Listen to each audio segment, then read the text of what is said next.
ਕਰੀ ਅਸੀਂ ਇਹ ਕੁਕੜੀ ਜਿਹੜਾ ਬਣਨਾ ਸੀ ਬੱਚਾ ਇਹ ਹੋਰ ਵਾ ਹੂੰ ਇਹ ਆਂਡੇ ਖੋਲ ਲਿਆਂਦੇ ਕਿਤੇ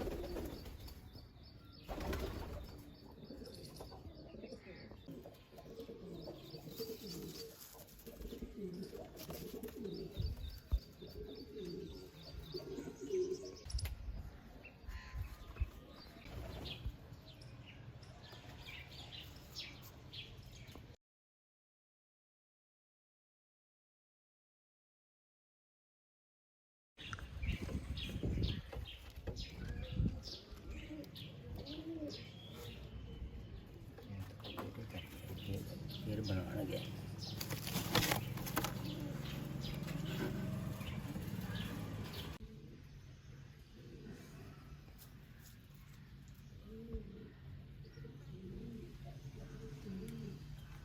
बच्चे बैठे होना